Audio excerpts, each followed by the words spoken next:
Hello, are we on? Yes, we are. Perfect. Hi friends. My name is London Souza. I am a fitness and lifestyle coach.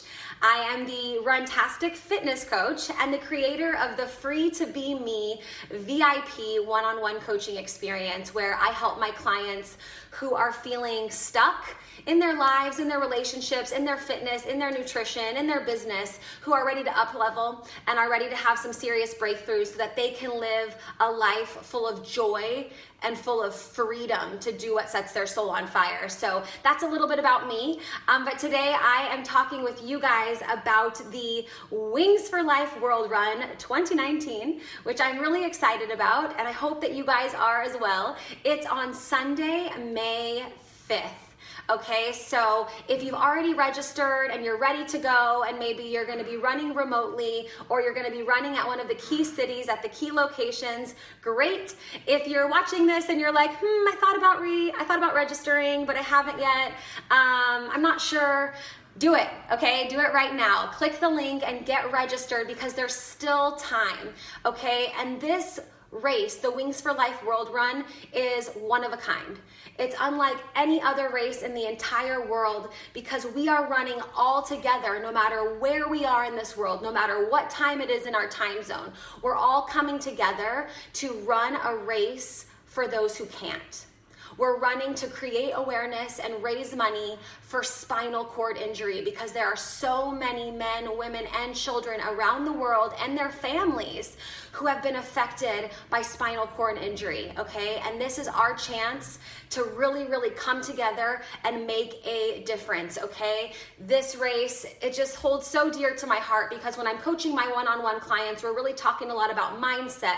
We're talking about mindfulness. We're talking about body in terms of movement and recovery, and we're also talking about love for ourselves and for others. And so you can see that the Wings for Life World Run really fits into my method for living and the way that I approach life for myself and with the people that I work with. So I'm just so pumped to be a part of it. And this year, I'm actually running for the first time on location. So I've ran the last 2 years remotely, but this year I'll be running in Vienna with my mom. She's actually coming from America during that time, so it worked out perfectly. We're gonna run together and just, have a great time coming together and running for a cause that's bigger than ourselves, okay? It's not all about us.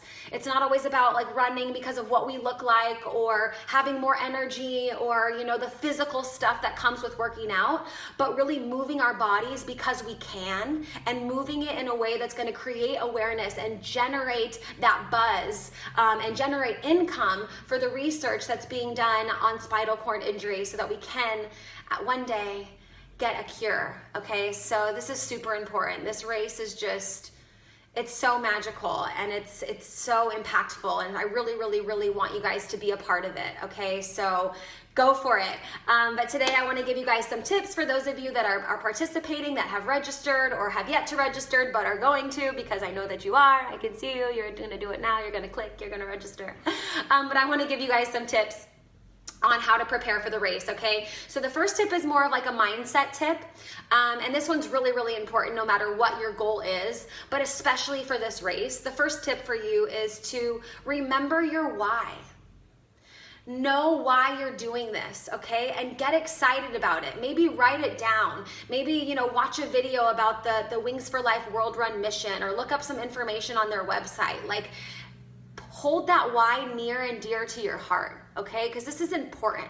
When you're gearing up, when you're lacing your shoes to get ready to run, when you're getting all of your things together to head out to run on May 5th, like, remember why you're doing this, okay? This why is bigger than me. It's bigger than you, but all together we can come together and go after, something that's bigger than ourselves. And how much more of an impact can we have when we all come together versus when we're just one person acting, okay? So this is just like, it's like the whole world comes together in like this big hug and gets a chance to take this time to run for those who can't. So remember your why, okay? That's tip number one.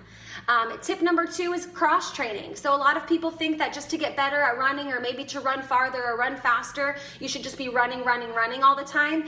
But yoga is a great form of cross training. Swimming is great. Body weight training is awesome. Getting in the gym and doing some resistance training is totally great as well. Getting on the bike, riding your bike, those are all great forms of cross training, which basically means you're doing a different type of fitness, but in the end, it's making you stronger, boosting your endurance, getting you fitter in order to do your key sport, which in this case is a run, okay? So cross training.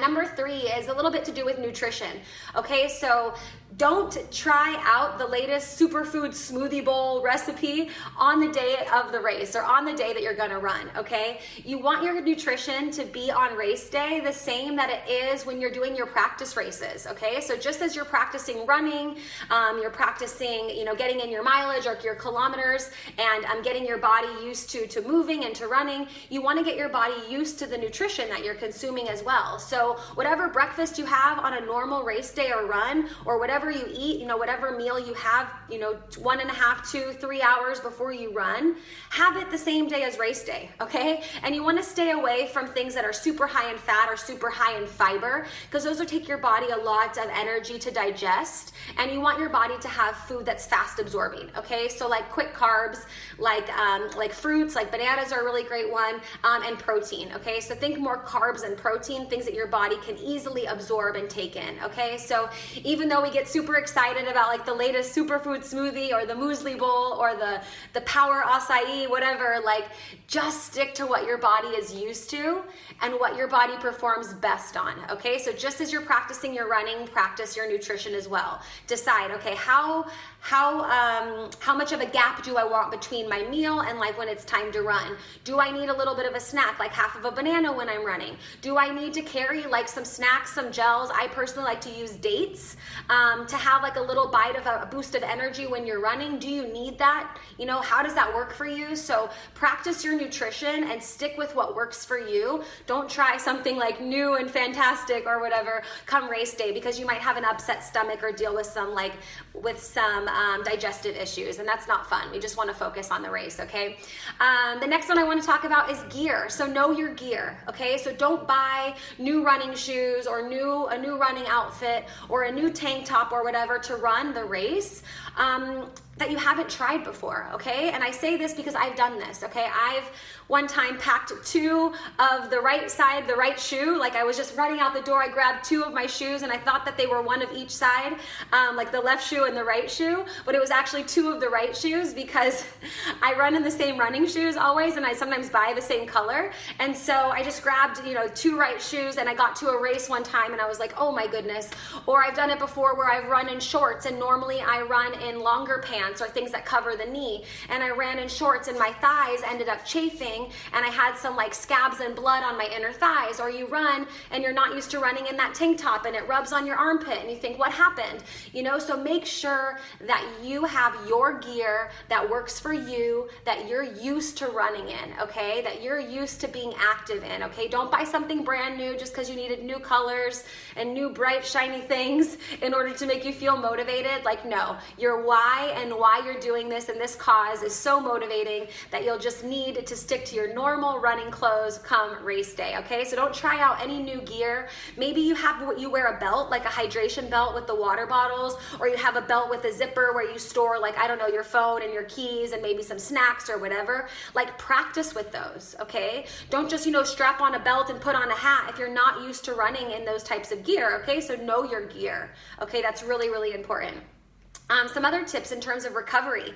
So recovery is really important, and it should be something that you're consistently doing, okay? Stretching, foam rolling, getting massage if you can, getting physio when your body needs it, okay? So taking time for recovery, and training tip, trainer tip, your recovery should be a part of your training plan. Your recovery is part of your plan, okay? So don't skip the recovery. It can be super easy to just be like, oh, I'm not gonna stretch, I did my workout, but recovery is really important, okay? So as you're training for the Wings for Life World Run, make sure that you're stretching, make sure that you're foam rolling, make sure that you're taking care of yourself, make sure that you're getting enough sleep.